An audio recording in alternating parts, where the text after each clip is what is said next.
Alrighty, so today I am sending out all of the ICEOs, or at least starting to. So these are the ICEOs behind me, just some of them. These are going out to some very generous and lucky backers. Speaking of the ICEOs, my brother's heading over right now, and we're gonna go watch the Jobs movie, which is playing across the street. Oh boy.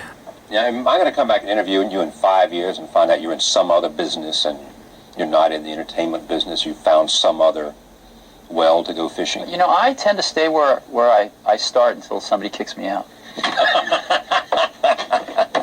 Thank you for coming. Great to have you here. Thank you very much.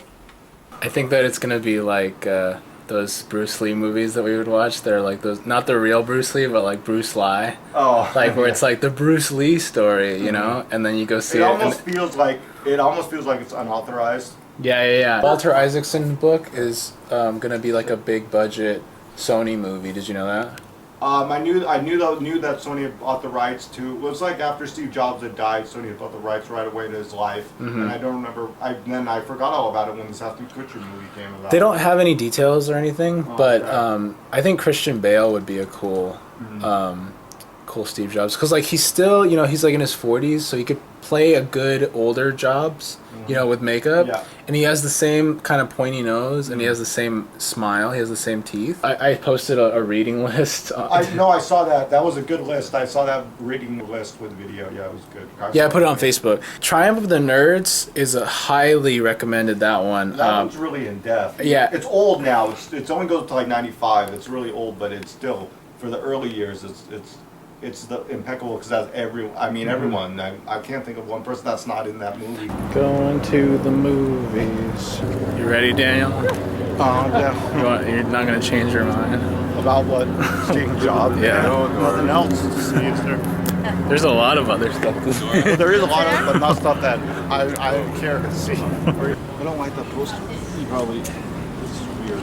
First day look at JCPenney. What'd you think of the Jobs movie? Give it a C minus. Like I said before, it may be generous. I wasn't wowed by it. I think there was a lot of imagery and a lot of like, a lot of like editing, fast motion, and a lot of, the music, was like this big orchestra scores over like every little piece, and every 5 seconds he's like crying, and you say that's real, but I just think I can't buy that. I'm sorry. In the Jobs Walter Isaacson book, he talks about crying in a lot of different parts. Okay. But I don't know if they were accurate to that. But yeah, they fawned over him so much in this movie. Like everything was like him talking really slowly and passionately, and then it would be like and then it would be then it would turn to somebody else, and they'd be like. And it'd be like a close-up of somebody like astonished that he was speaking, all that like over and over and over and over and over. Like everything he did was like life-changing, and that was not the case. People hated him because in those early days, he was really bossy, and he was just like an asshole. And the other thing I thought was a total waste of screen time was how much boardroom crap there was in. Oh yeah, that was... like why couldn't they show like the cool creative things that were happening around the Macintosh or around the early developments of just the actual products? They were just like, Steve, you're gonna be out. Yeah, blah, blah. It's like, there was so much. Oh man, that dominated the. Yeah, it was like probably 50% of the movie. Yeah, that boardroom. Every time going back to the boardroom, it's like. That's not interesting. No. To the normal person. No, it's not. Yeah, and then I found that weird. There was so many during that early 80s period, late 70s period. There's so many other products, but they didn't talk about him. Yeah. The Apple III, where was that? The there was the glaze over the Lisa. The glaze. They didn't talk about Xerox Park. Oh no! They didn't talk about Xerox. Xerox. Yeah. That in Pirates of Silicon Valley was great. Oh yeah, because that's where they didn't talk about how they went to Xerox to grab all the, they got all the user interface, UI, and because that's like that was a life-changing moment for Steve. That was Steve. a life-changing moment for Steve. Yeah, because he saw the first graphic user interface. I don't know. Yeah, why didn't they talk about that? That's odd. Because they needed more boardroom stuff in the movie. Well, I guess, and then also the big thing is it felt like Apple for I say like 90% of it felt like Apple's isolated. The only thing they would talk about is IBM, but they didn't mention squat about Microsoft, and Microsoft was a player like since like 1974. They were there, you know, they were always there, kind of on the side. Parallel. They were parallel, very much so, because the very first, and Woz would always say this, the very first Apple One, they didn't have anything. And they needed software, and the only place they had was this little company in Albuquerque, New Mexico, that had the software they wanted to run. And that's so the basic. The basic, yes, I was gonna get the basic. They had to license it. They didn't talk anything about that. They mentioned the basic quickly, but they didn't even say anything about who made the basic, what was going on with the basic. And the only thing was him yelling at Bill Gates for like a moment. A moment, right? And they don't even show Bill Gates. And they don't show him. That was I thought for sure he had to have been in here, but that was weird they didn't. It's because, man, they spent really weird amounts of time on really trivial things, like, what was it, Rod Holt, like, we're going to have this guy ride up on a motorcycle, and then he's going to be the guy that makes our power supply. It's like, all that, what was the point of putting all that crap in there? Like, they basically, my point is they kept spending big amounts of time on things that were so small, right? You know, and like tiny little things that were not that important in his grand, you know, career, right? And then, oh my God, next, Pixar. Like, Pixar's not even mentioned. Next is well, I knew that was going to happen. I figured that was going to happen. But, you know, like, in a 2-hour span, how you could spread a lot through that. You don't have to show, like, all the little tiny details of the garage, you know? They showed a lot of that. I think that was a little too much. I don't know. It felt, in the beginning, it felt like it was cool. Yeah. Like, I was like, oh, well, we haven't seen that in, like, any kind of detail, you know, in the other movie. But looking back, it was But then it was like, geez, it was like a good hour of, like, we're still in the garage. Right, and it was just like, hurry the fuck up. It, yeah. And then, but I thought it was interesting that they definitely tried to put everybody's name in this movie. Did you notice that? Like, I did. The other movies, they would be like, they focus on Steve and they focus on Woz.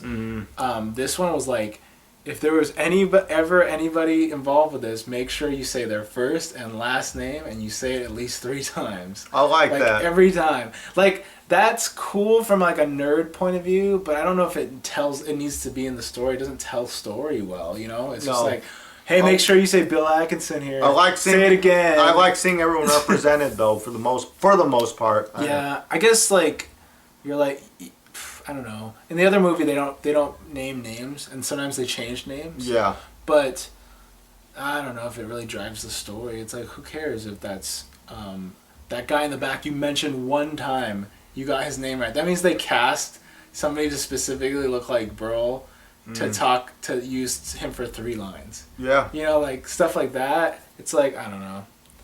They do that in like Motown movies too. Oh yeah, well, I know, but I don't know.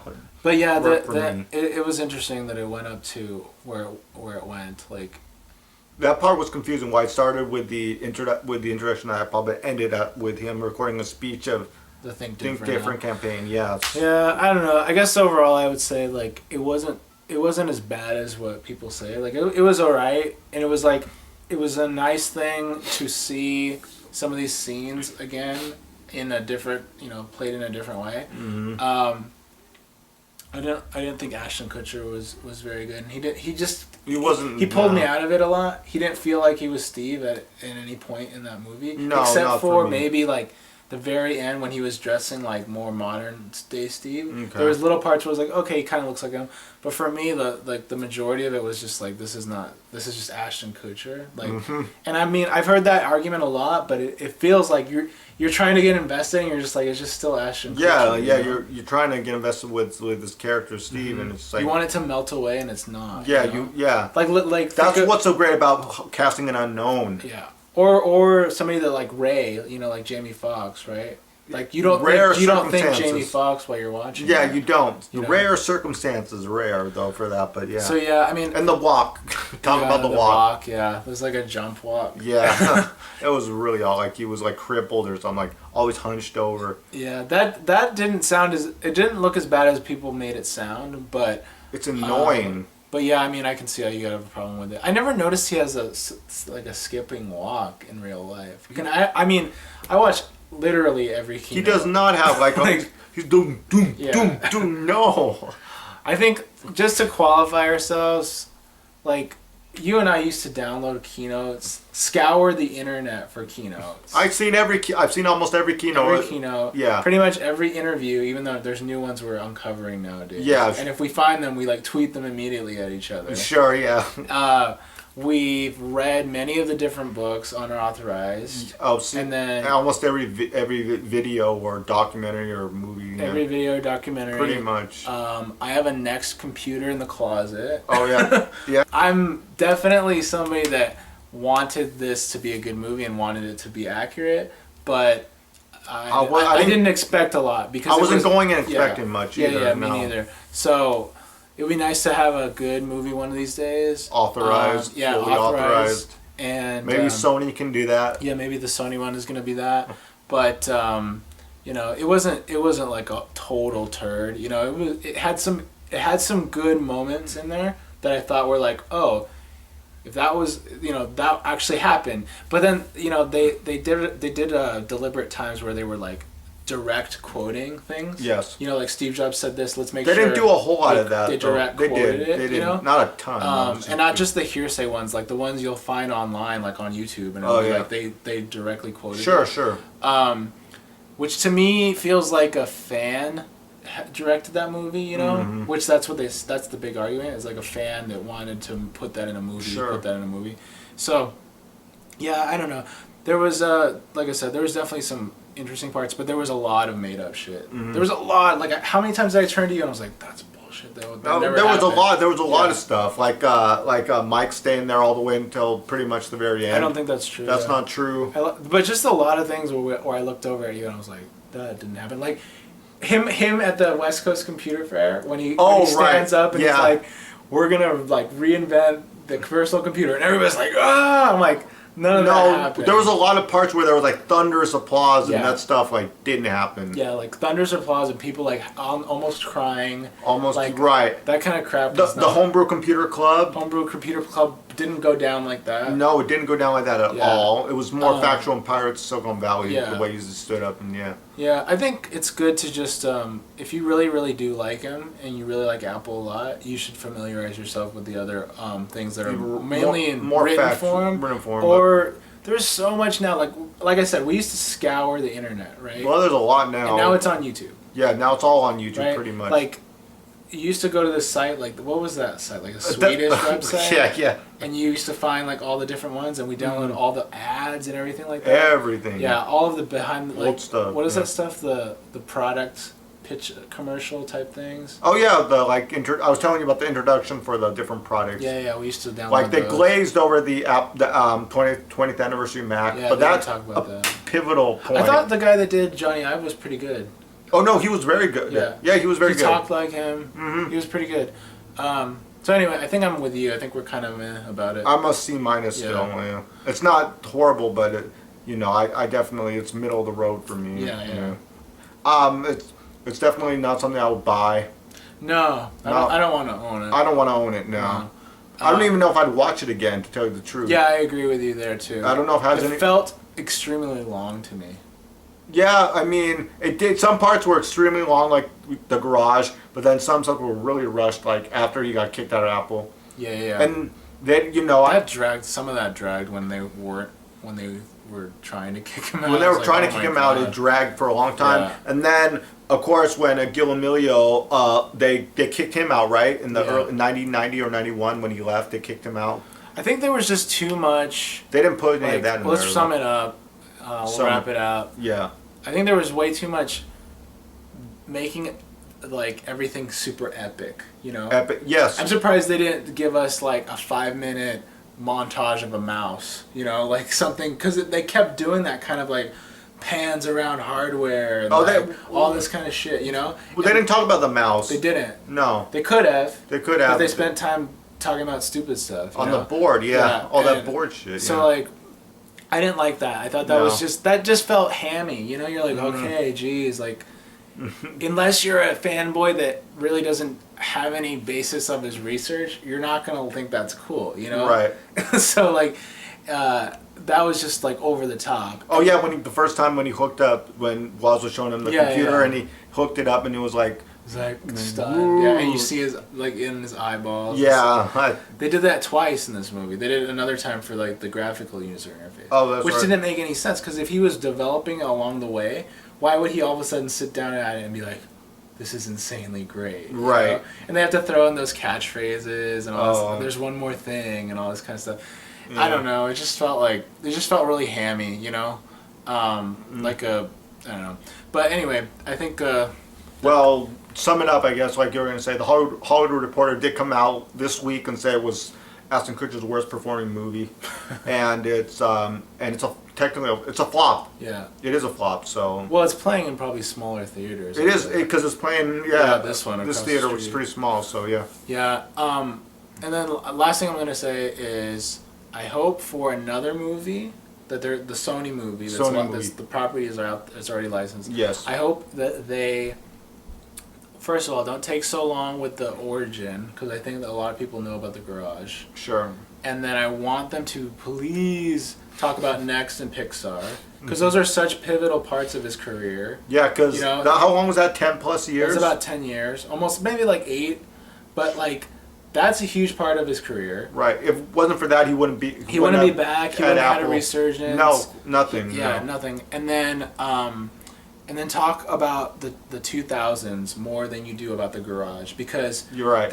I was telling you earlier, this is like the Beatles movies. The only Beatles, you know, quote unquote Beatles movies that are out there are before they hit the Ed Sullivan Show, right? Because they're not allowed to do movies with those songs. Because of the right? licensing rights Right. with the music. And I'm it's like, expensive. If yeah. we get a third freaking movie that only goes up to like the year 2000 about Steve Jobs' life, how much of a shame would that be, right? That would be a huge shame, and there's no reason why they can't go all the way up to his death. yeah. And then it's not an issue of licensing like millions of songs or Right. something. It's just go there. Yeah, I mean, you could talk about Wrap the it up. iPhone. iPhone, you know, right? Wrap it all up. You could yeah. actually have show behind the scenes of that kind of thing. Like, Oh, everyone would love that. That would be interesting, right? And that stuff. That would be more interesting to a wider audience too. It would be than the Garage stuff. Not that the Garage stuff isn't pivotal, but that Yeah. stuff is. But it's more tangible. Yeah. To people that don't know about like chips and all that kind of stuff. Sure, you sure. know? Oh yeah. So, okay, that's it. All right.